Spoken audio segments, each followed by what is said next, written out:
Good morning, Charles. How are you? Oh, good morning, Dan. I'm well. How are you? I'm great. Excellent. I am excited to talk about this. We're going to start getting into some of the shorter chapters of this book where we kind of go from point to point to point, and not so much of the laying a groundwork of, hey, here's what this book's about. Here's what we're coming from. Here's where we're coming from, yada, yada. But I like that part. But I like how short the chapters in Atomic Attraction are and how we can kind of jump from thing to thing. And so I'm looking forward to that. But before we get into that, what's been going well for you?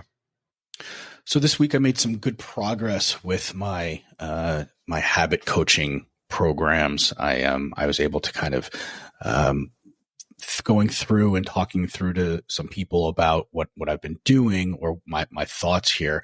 I've been able to kind of make some adjustments and spin up a couple of different ideas so that because not everybody is going to want to learn the entire Tiny Habits methods and philosophy. So I've come up with a couple of other additional ideas for some programs, such as a habit troubleshooting program, where basically we kind of go through the ability chain, if you remember that, of habits. So this is really going to be kind of like a one-off session for people when they've got a habit they're trying to establish and it's just not working for them. And so basically, in a pretty quick manner, we can kind of go through some of those things in the ability chain and really help diagnose why it might not be working for them, and I kind of quickly get them back on track if they're having some problems. So I was pretty excited about that, as well as some of the focus mapping exercises for the brainstorming sessions. Some of that could be applied to some business concepts too. So I was talking to somebody who is looking to really kind of kick their business off the ground and wasn't sure where to start. And they have a lot of moving pieces here. So with the focus mapping exercise, I feel like I could really help them isolate what they need to work on first, and then what was going to serve them the best to actually get those things done. So nice. Those are things that I came up with this week. I'm pretty excited about that, to be able to offer that out to people. So, yeah. Nice. I'm looking forward to seeing some of the artifacts that you produce, and offering any assistance or guinea pigging that I can along the way as well. That'd be great. Appreciate I that. have had a pretty good week. There's been I've taken some opportunities for some sort of complicated support issues that have happened with my clients, to really take some deliberate steps to not just get in my car and drive to my clients to fix a problem, where instead I've been focusing on doing whatever I can do to fix it remotely, including leaning on some of the on-site personnel to do things for me when they can, as far as just powering something off and back on or something like that. So I don't, so my number one go-to is not just get in my car and drive across the state to go fix a problem, because, I'd like to build my business in a way that I've got a little bit more flexibility about where I'm working from and things like that. So it's a matter of, both increasing my remote support tools and the things I can do, not physically at somebody's computer, as well as, just kind of setting proper expectations for, okay, I realize you can't do this thing that you would like to do right now. And, that I appreciate that that's difficult, but I won't be able to do anything about it until my next scheduled day on site. And, shockingly, they're always okay with that, even though I can tend to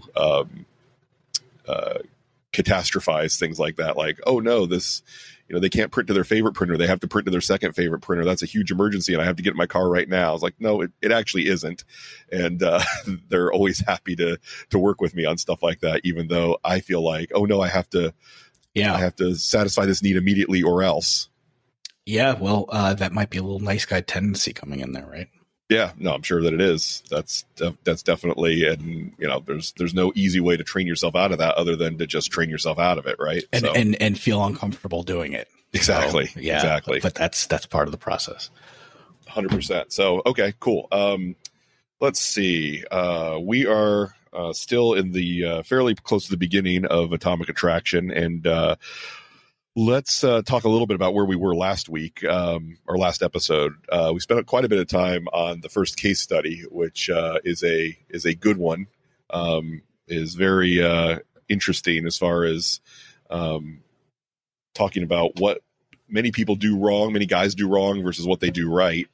And the big thing is when you see a pretty girl, don't stare at her for a few weeks before you decide to say hello. Because, that actually is the takeaway. Yes, that's fine. Yeah. As the prettier they are, the more they're used to guys staring at them, and the bigger bummer they probably feel like it is, Yeah. So don't do that. Let me just say, I am not a cold approach guy. I have never just seen a girl that I decided, okay, I have to go say hello to her right now and see if I can, get her number or get her to agree to a date or anything like just seeing someone and feeling that level of attraction that it promotes action on my part. That's just not how I'm wired. And I mean, that could be because I don't like the idea of just walking up to someone and introducing myself and asking them out or asking them for their number. It's also just, I've never been so blown away just by someone's, surface level characteristics of how pretty they are that I felt like I had to do that. And, I don't know whether that's a good thing, a bad thing, or just the way that I'm wired. The idea of just seeing someone and thinking, wow, they're so pretty, I have to act on that right now. Neither do I see someone and think, wow, they're so pretty, I have to change my daily schedule so that I'm here at this coffee shop the same day at the same time every day for a couple of weeks so that I could just get a good look at them and maybe figure out a way that I could approach them. I mean, Both of those things, both what Peter does and what Paul does in that scenario, I'm not wired to do either of those things. And so I'm more comfortable meeting people in different ways than they do. I would say Paul definitely has a preferable approach where, he sees Jane in the scenario and he just says, hey, come here often. I'm Paul. What's your name? That's preferable to, what Peter does, which is just, stare at her for a couple weeks while he builds up the courage to say hello. But I don't resonate with either of these guys too much in this scenario. What was your takeaway?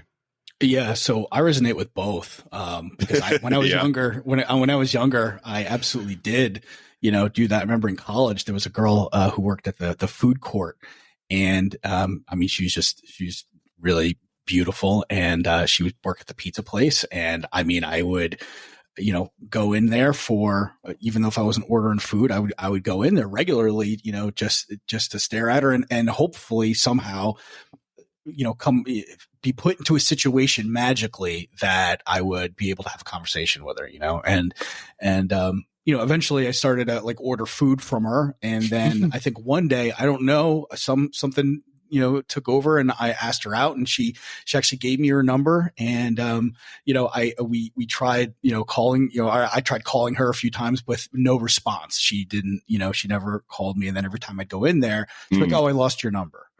And that happened for a while, but eventually actually she ended up calling me back and we ended up going out on a couple of dates and we hung out a little bit, but, she was just, I didn't know what I was doing. She was out of my league by far in terms of maturity anyway. Looks wise, she's absolutely beautiful, but in terms of just being more comfortable being herself. And I was in my own head the way Peter was in this scenario. I was just making these ideas and these fantasies up of what it would be like to have this long-term relationship with her and stuff. So, I definitely was not, a confident person going into that. And, I'm kind of surprised that she actually ever, looking back at it, I'm like, why would you go out with me? So maybe she's just really desperate at the time. Who knows? Anyway, we could have been wanting to make some other guy jealous. I could have been that. I don't know. She was, she apparently had dated quite a few guys anyway. But yeah, I absolutely see from both perspectives. I have gone, from one end to the other with a number of different people. Not in recent years, but when I was younger, absolutely. I can identify on both sides.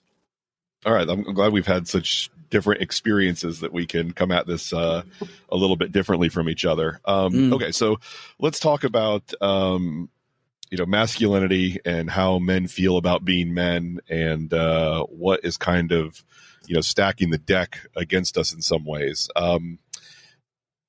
So this book does delve a little bit into some of the same stuff that No More Mr. Nice Guy and Robert Glover's material, which, I don't know, it seems to sell books to say, man, it's a tough time to be a man right now. It's like, it really isn't. It's still a great time to be a man. What's not great, if you're really bad at being a man and, that reputation kind of catches on about you, then it's going to follow you and people are going to not be cool with it. But this idea that masculinity is the problem, I mean, look, I have dated almost exclusively women that would self-identify socially and politically as feminists. Mm-hmm. And I can also say that when I was at my best and most attractive to them was when I was at my most masculine, when I was at my strongest and my most confident. That is when they found me attractive the most. So this idea that, the deck is stacked against us men because of feminism or because of society or whatever. No, women of all types are looking very hard to find strong, confident, masculine men that they can date and be involved in relationships with. The deck is stacked against us because we're doing a very poor job of teaching boys what it means to be masculine, strong, confident men. And so they come out of puberty with the body of a man and the hormones of a man and the emotional intelligence of a little boy. And so when they try to act like men, and that's what they're doing, that's what all of us are doing a lot of the time, is we're trying to act like men. And so our masculinity is performative instead of authentic. That's when things go off the rails and we end up behaving in ways that people are like, I'm not on board with that. You need to get your crap together, because the version of masculinity that you think you need to be putting out there is not what any of us is looking for. So I'm reminded of a scene from The Great Batman Begins, the first one with Christian Bale, where he's training with Liam Neeson's character on a frozen lake. And they're doing some sword fighting and using the Batman style gauntlets. And at one point, he tells Christian Bale's Bruce Wayne, your parents' death was not your fault. It was your father's. And he's just like taken aback all of a sudden. Like, my father, the guy had a gun. My father hasn't been trained. And, Liam Neeson's character is like the fact that he had a gun, the fact that he wasn't trained is nothing. He didn't have the will to take action. And that's why your parents died. Wow. And, so to many men, I will say, your relationship with women and masculinity is not society's fault. It's your father's. Well, at some point, though, you need to take responsibility, beyond that, right? It might be your father to start out with, but at some point you are your own person. And agree 100%. And you need to be honest enough with yourself to say, despite my father's strengths and weaknesses, there's a good chance I came out of my childhood not understanding all and not having all the tools that I need to be the kind of man that, I will feel satisfied with and women will be attracted to and society is looking for from me. And again, it's not because your dad was a bad guy. It's not because your dad was lazy. I mean, in some cases it's exactly because he was lazy or because he was just absent, either emotionally or physically.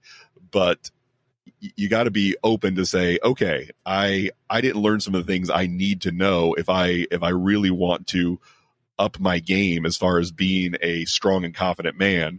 And, in a perfect world, my dad would have taught me those things. I don't get to live in that world. So now it's up to me to teach myself. And to do that, I've got to make better friends and read better books and have deeper conversations. There's a lot of things you can do.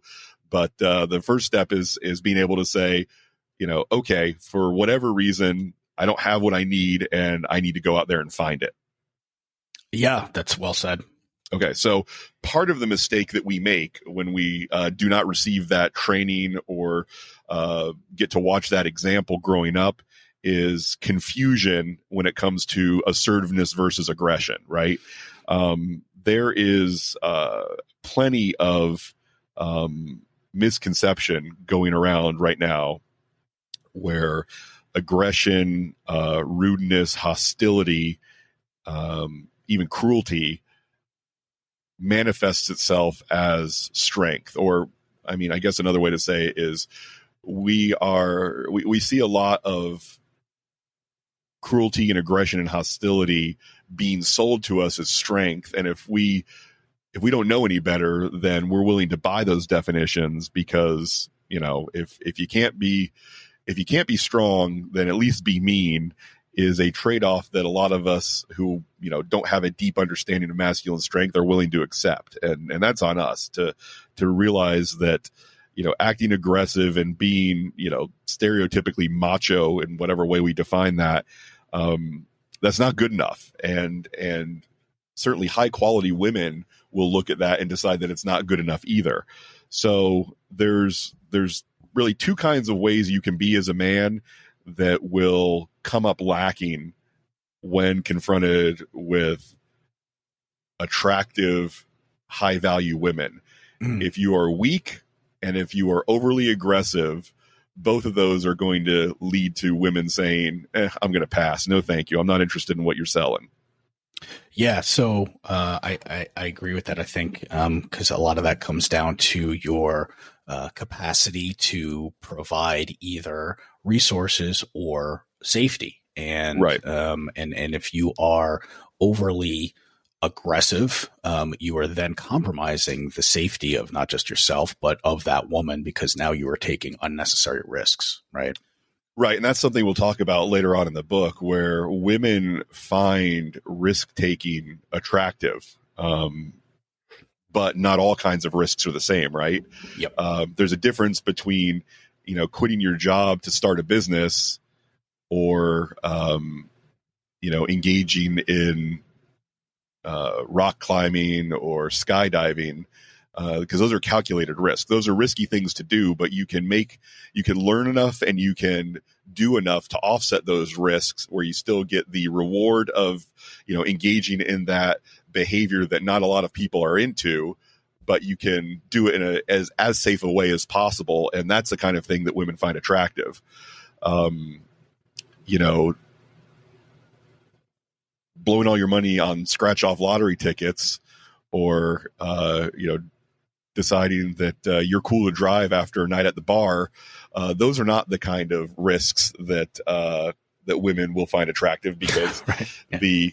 The consequences versus the reward are just too high. And again, this, women have had to evolve to recognize and do some calculations when it comes to those kinds of risks that will give them the ability to look at a man's behavior and say, okay, no, this is not the kind of risk taking that is wise or leads to long-term, safety and security. This is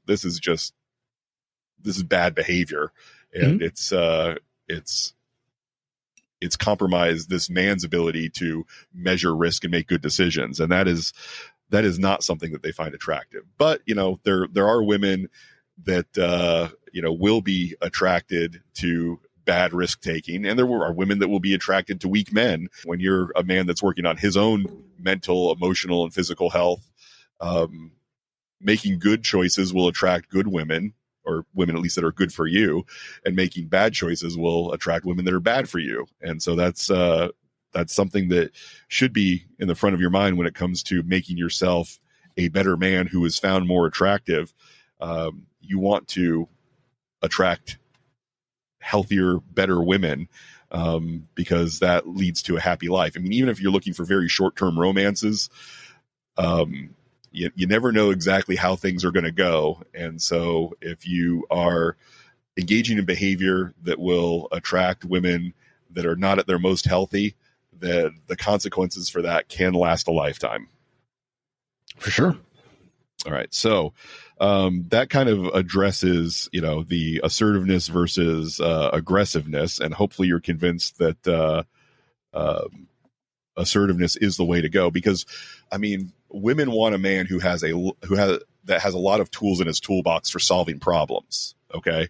Right. Not just one tool. When you're a hammer, the whole world looks like a nail. So Yep. if you're the only way you solve problems is by hitting them, then you're going to see every problem as something that needs to be solved by being hit. And your ability to solve a wide ranging variety of problems is not going to be there.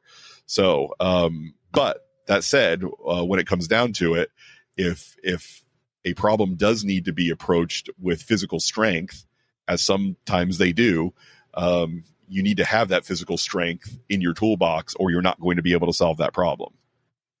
Correct. All right, so let's talk about that. A man who has a strong body is going to look like he's strong. One of the strength training podcasts I listened to once had the question, how can I have a big chest that these guys who are able to, put up 3 plates, which is 315 pounds on the bench, how can I get a strong chest that looks like the chest of these guys that can lift 315 pounds? The answer to how you get that chest is be able to lift 315 pounds. There's no way to trick your body into looking like you have a very strong chest other than having a strong chest. Yes and no, right? Because it depends on the training that you do. So a lot of, so for example, a lot of bodybuilders, they focus more on the hypertrophy, the growth of the muscle, not necessarily the strength. So there is a little bit of a difference there. But a little bit of a difference there. A little bit, right? A little bit of a difference. So yeah, if we're gonna split hairs here, absolutely. So some, for example, some power lifters are definitely stronger than bodybuilders for sure, right? But regardless, both of them have sizable chests for sure. Right, but there's no bodybuilder that's winning any competitions that is failing to get 135 pounds up off of his chest and needs a spotter to come rescue him. Right. Yes. Yeah, for sure.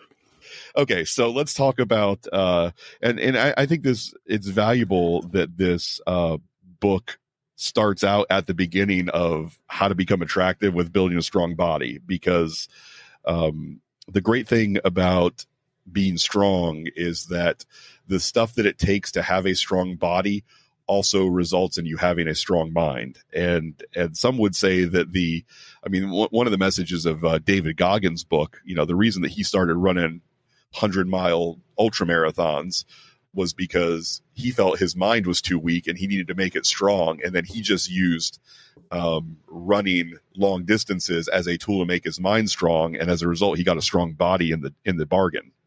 That's crazy. Yeah. That's crazy. That's crazy talk to me. 100 miles. Wow. But yeah. I appreciate that. That's for sure. When you're pushing your body, you need to, if you want to continue to make progress, it takes some mental fortitude to push through those uncomfortable feelings for sure. Yeah. And when you have a strong body, people will look at you differently because they know that to get that strong body, you did things that a lot of men are not willing to do. Right. If you look at somebody and you can tell from their physique that they can probably lift some very heavy weight, then you make assumptions about them that they are, hardworking, that they're focused, that they're persistent, and whether those things are actually true or not. It's hard to think of a scenario where they're not true, right? Well, so they are absolutely in that discipline in terms of the weightlifting and potentially their eating and their schedule. They do have the capacity to do that. It doesn't. You're right, though. It doesn't mean it necessarily applies to other aspects of your life. It may not. It may not apply to some work ethic. It may not apply to the job that they're doing. but it does show that they do have the capacity to do that. And if you remember a lot, I think in this book, and I've heard other places, it's women aren't necessarily looking for a guy who's making a ton of money, but basically somebody who is ambitious and is maybe working on a business or on a plan and looking to become successful, right? And I feel like he's showing potential there, right? So the takeaway I got from some of that information was that you don't necessarily have to be this perfect individual, but you have to show some sort of potential to become better than where you are. Right. And that's a thing, a big part of attraction that we will keep coming back to is the fact that women are able to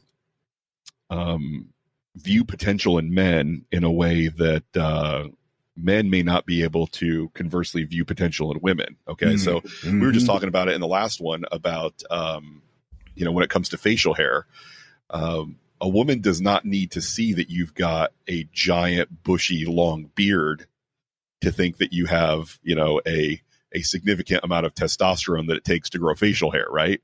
Yep.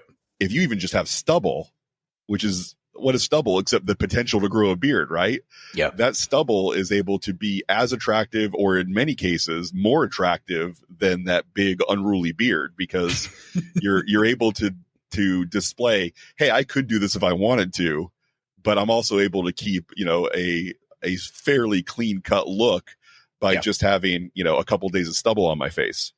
Good point. Yeah. And so the same thing is true when it comes to your body. And there are things you can do, such as managing your body fat, as well as, having some sort of an underlying muscular nature to your physique that can communicate that, okay, even though I don't look like a bodybuilder and I don't look like a power lifter, women can see even the way you wear your clothes, like, okay, this is a guy, there's something going on there that says he doesn't just indulge in every whim when it comes to eating whatever food passes across his mindset, or when every time he has the idea of, boy, it'd be nice to just take a lazy day and lay in my bed and watch Netflix all day. He doesn't say yes to that every time it crosses his mind. He's clearly out there doing something that's making his body look like he's prepared to deal with something unexpected when it comes up. Yeah, to me, it shows that you care about something, right? And it also shows you care about yourself.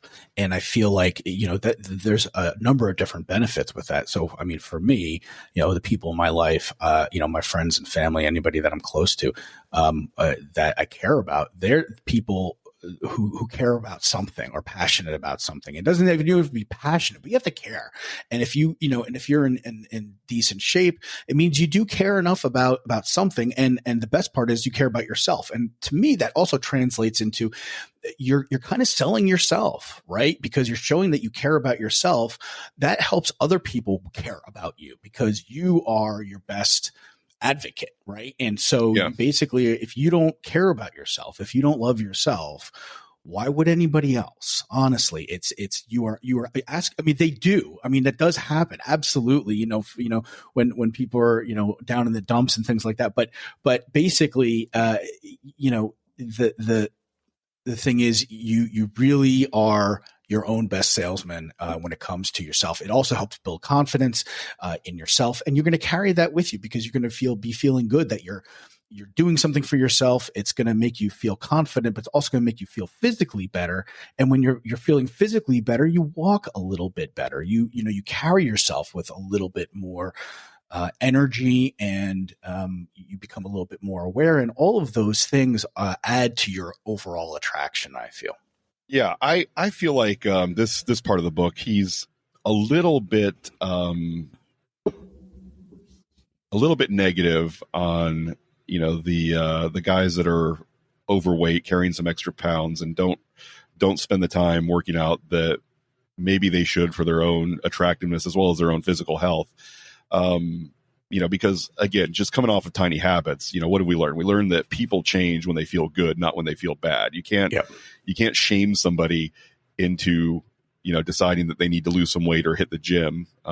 If it were that easy, then we would all be spending a lot more time in the gym because society and culture does a pretty good job of shaming us for not matching up to whatever the current decision is as far as what a man or a woman needs to look like. I mean, I was just listening to the episode of Two Bears One Cave where Tom Segura and Andrew Huberman hosted together, and the damage that is being done to young men right now from Hollywood, where you've got these guys in their 40s and 50s and 60s that are just huge and jacked and 8% body fat, sometimes less, and not a single one of them talks about the steroids that they're taking to get their bodies to that point, or the way they're dehydrating themselves on the one day out of the shoot where they have to be seen without a shirt on.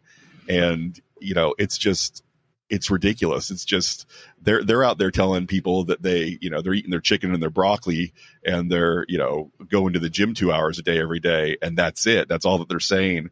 And then that leaves so many young men in particular thinking, okay, well, I'll just eat chicken and broccoli and I'll go to the gym 2 hours a day.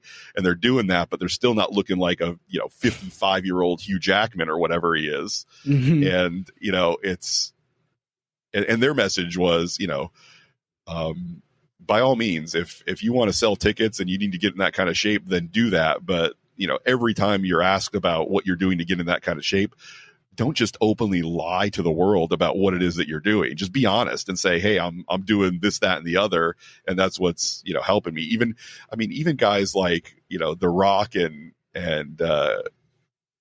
fill in the Marvel superhero of your choice. Any professional wrestler. They're not even they're not even admitting to TRT. They're not even willing to say, I'm doing 250 a week of TRT to supplement my body's hormones. It's just, I'm eating right and I'm going to the gym and I'm cutting back on the alcohol. That's about as much as they're willing to admit to. And it seems to be, again, watching these guys get older and older and getting bigger and more cut every single time they put out a new movie feels ridiculous and disingenuous. But anyway, enough about that. You don't have to look like that to be in the top 10% of men with attractive bodies by any means. And the other thing to think about here is that, right, you remember that for men, right, it's a perfect example. We're programmed to always be focused on a lot of the physical stuff, right? But you remember that's right. A small component of it's one of many components that women find attractive, and so you don't need to be looking like Hugh Jackman to be attractive to women. Yes, how you act is the single most important thing that you need to worry about when it comes to being attractive to women. And then how you look communicates to them certain things about the way that you think and the way that you act, right? Correct. Yeah. So you definitely have an advantage if you are in really good shape, for sure, because then it's a lot less verbal communication. You're basically you're communicating a lot of these things that, that you're confident, that you're disciplined, you care about something, you've got potential to care about other things. A lot of that is communicated if you are in good shape. And so it's definitely beneficial to you. But it's, it's not necessarily a requirement. And if anything, it will help you, and you should be exercising for yourself more than other people here. I feel like we're kind of going down the road. Well, you should be doing it for the ladies, whatever, but it's not. I think it's really for you, but you don't have to be crazy about it either. Right. Yeah. And that's, another thing to remember is, we talked about this, I think, in the first episode about how, there are some guys that are just naturally good looking enough where they don't have to really think about any of the stuff we're talking about. It's a very, very small, like sub 10% or even maybe very, very much less. Think of our case study from the last episode, with Peter, this guy who decides that he sees this pretty girl and he, is going to change his daily behavior so that he can see her at the coffee shop whenever he can. Take a really, really good looking guy and put him in that cheap suit and, have his methodology of meeting this girl be, I'm just going to stare at her for a couple of weeks before I walk up to her. I mean, can you imagine how good looking a guy would have to be in a cheap suit and to communicate that behavior of, I stood on the other side of the coffee shop and stared at you for a couple of weeks before I walked up and said hi. I mean, maybe there is a guy that's so good looking that combination of behavior would still get him a phone number. But yeah, I mean, it's hard to think about how, displaying that sheepish kind of timid behavior and wearing that crappy suit. I feel like 2 weeks of seeing that guy act that way, it almost wouldn't matter what he looked like if he behaved that way for a couple weeks straight. You know what I mean? Yeah. And I mean, again, I go back to putting myself in her shoes. And if it was even a beautiful supermodel who was doing that to me, I'd be like, she seems mentally unstable. Right? Like there's something going on. Like why, it's just a little bit odd. It's like off-putting. So, regardless of, right. I think it really kind of comes down to behavior. And I keep doing that because that's what makes it clear to me about how obvious it is. And the reason why I say this is because it wasn't so obvious to me when I was younger, when I was doing things like that. And exactly. Just, holy cow, you're standing out like a sore thumb now. Right. Although, I will disagree with you where, if I was single and someone with supermodel looks stared at me for a couple of weeks and then walked up and said hi, I would probably still be ready to give her a shot. No matter how awkward she was for the 2 weeks beforehand. Yeah. I mean, I guess, I would be caught, and I'll backpedal on that. I'll see, I'd be cautiously optimistic. I'd probably give her a shot too, but I would never forget. I'm like, wow, why, that's a little bit odd behavior, to kind of, Is it odd behavior for women though? I mean, when society says it's guys' job to, approach and be the one to start things, I don't know. Because women are so much more subtle, and I feel like, like they're so much better at creating opportunities for us to meet them than we realize, right? He even talks about this in the book, right? For sure. I guess when I'm doing some over exaggerating, the scene in my head right now where it's, she's literally standing and staring kind of thing, which we don't even know, right? This is just the story that he told in the book. So who knows what this guy was doing? Maybe he was subtle too. Maybe he was subtle too, Yeah. Or, I mean, maybe, yeah. And what's subtle for a man versus what's subtle for a woman, right? For a woman, where women have this, threat detection, sixth sense, if you will. Yeah. That men don't have to have, it's possible. Like, oh yeah, I noticed her and I figured she was just shy. I'm so glad she came to say hi. You can overlook some pretty crazy behavior from a woman if she's physically attractive enough when you're a man, because again, I think it does speak to just how differently wired we are than they are. Yeah. All right. So let's see. Let's go into a little bit more detail than the book does. I mean, he mentioned some of the benefits of working out, better immune system, mental strength, higher testosterone levels, more respect, bone density, greater masculinity projection. But let's talk about where to start here. I'm a big fan of the starting strength protocol for getting into lifting weights. I benefited from it quite a bit, and it's to the point where between being on testosterone replacement therapy and the foundation that I laid with starting strength, even when I'm not in the gym lifting all the time, my body still looks like a guy who lifts weights.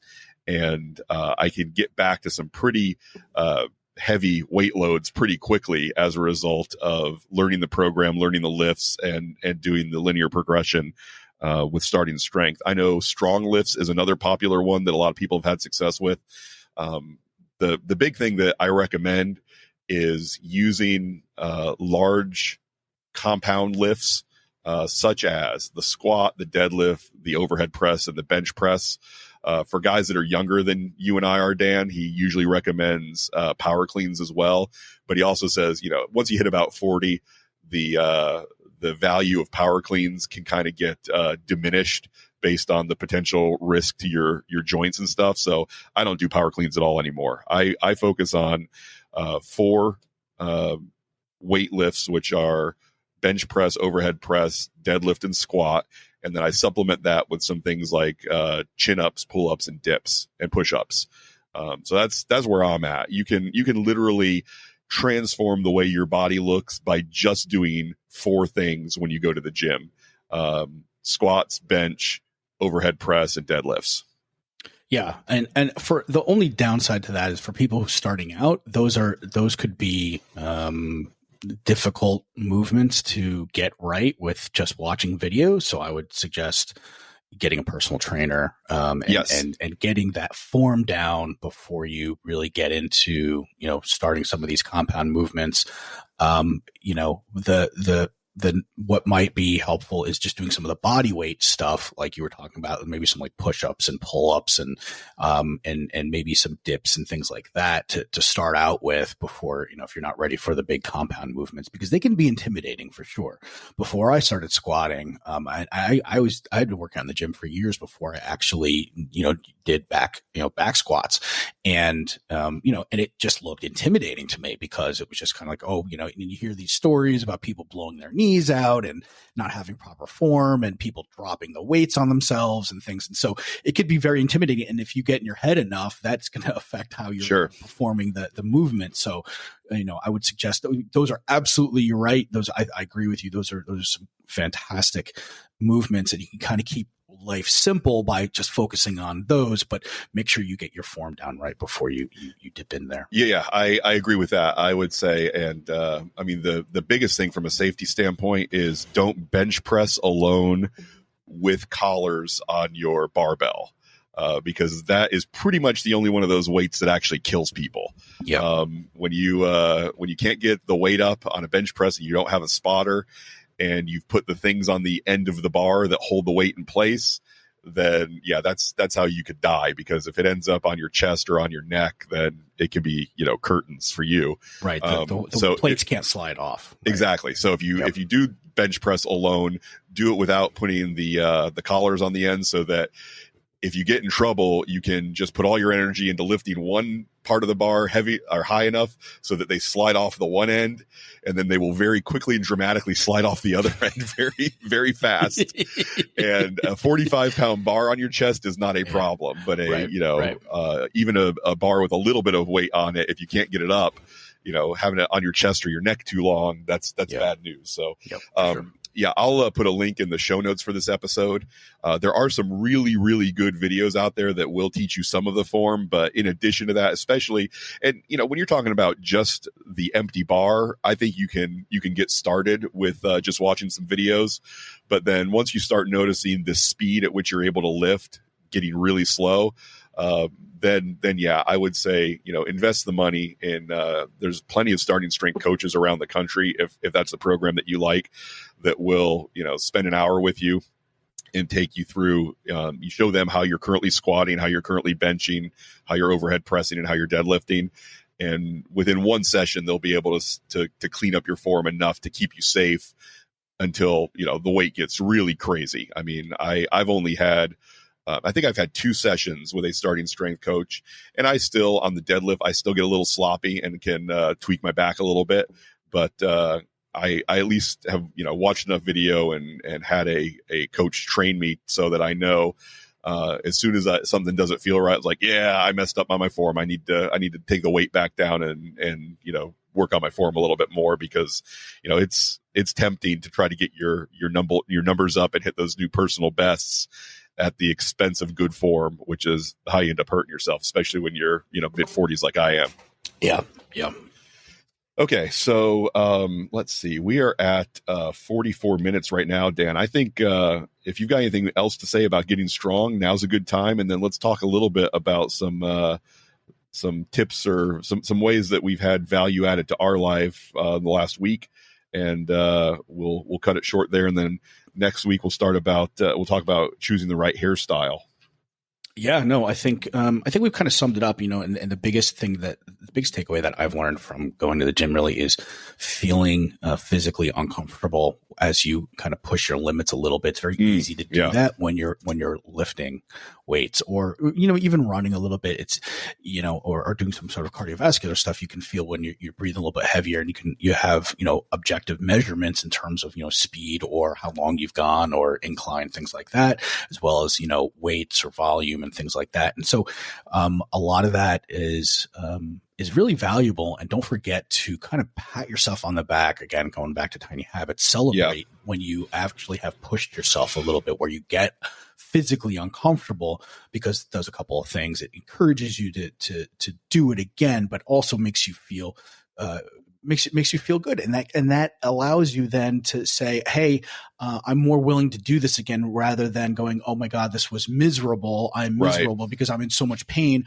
I'm never going to do this again. Exactly. And that's not what you want. If in fact, BJ talks about, you know, doubling down on the celebration when you've really pushed yourself, when you're feeling that physical pain.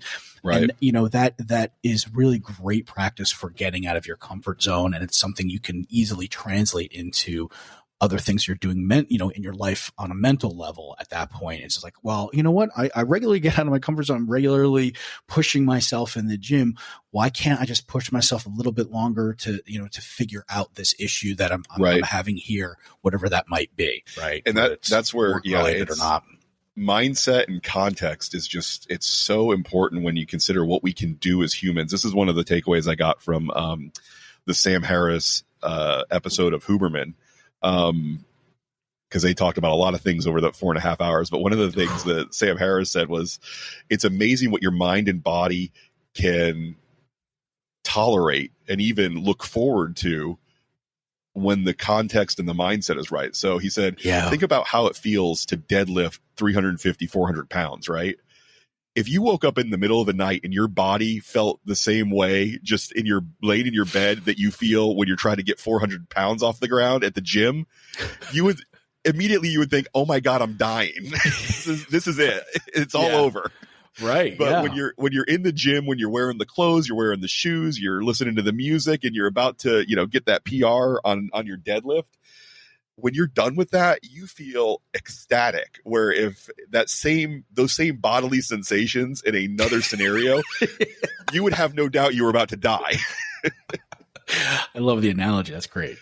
Yeah. And it's really, what you're capable of. And you ever have that experience, Dan, where you're watching a movie that you absolutely love with someone for the first time, like a friend or a partner, and you feel jealous, like, oh my God, I wish I got to watch this for the first time like you're getting to do right now, because it's just so amazing to experience that.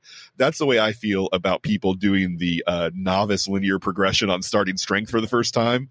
You know, when they go in the gym and just for, you know, literally 2 or 3 months, they're able to put 5 or 10 pounds on the bar every time they go to the gym. And it's fairly easy for them to take those leaps up on some of those lifts, where it's like, God, I have to scratch and claw to put 2.5 pounds on the bar on my overhead press at this point. You know, when I go back in the gym and I try to get that overhead press up just by 2.5 pounds, it will take me weeks to be able to do that, where, you know, when somebody's just starting out. So guys, if you're starting out and you want to get on board with the Starting Strength program, and again, I'll put some links to some great videos that help you, you know, learn how to do those lifts. You're able to go in the gym and, you know, literally 3 times a week, you can add 5 or 10 pounds to the bar every time you go to the gym. What I wouldn't give to have that kind of progress again. So, I mean, you're not going to have that exact same feeling again, but, you know, this is a good reason to then, when you get back into the gym finally, to not start very aggressively, like at your capacity. Start where it's so easy that you can get that experience where you're putting on 5 pounds, 10 pounds, you know, and you know, build up. Now, you're not setting a PR every time. Right? Exactly. But it's still mentally, you're still going to be, you know, still feeling good. Okay, look, I'm doing well. And also, you're not going to be destroying your body because you haven't lifted in 3 months. Yes, exactly. And so I think it's really you're just basically making a great point of why we should, you know, start out slowly when we're getting back into the gym. Yeah, and whether you're starting out from scratch or you're getting back to it, you know, because a lot of us, you know, might have lifted in high school or college or the military or whatever. yeah, starting slow is the way to go. But there is that still. I do feel that a little bit of jealousy for the guys that are. I mean, when I started when I was 36 or 37. That was the first time I ever started starting strength, and yeah, it feels good, especially when your bench or your squat or your deadlift, like when you start surpassing your own body weight for the first time, that feels pretty good. That's great, man. So, all right, cool. Real quick, wanted to actually, you know what? Let's stop there. I think that's good for now. And then a little preview of the next time we talk about little life hacks or purchases that we found value. I'm going to talk about the app that I use to find dirt cheap airline tickets that I use to fly to cities where I like to go on tours and walk around and work remotely and stuff like that. There's one app that I have found to be better than any of the rest, and I'm going to talk about it at the next episode. Great. I'm curious to hear that. All right, cool. All right, Dan, thanks a lot. I will talk to you soon. All right. Have a good one. Bye-bye. Bye.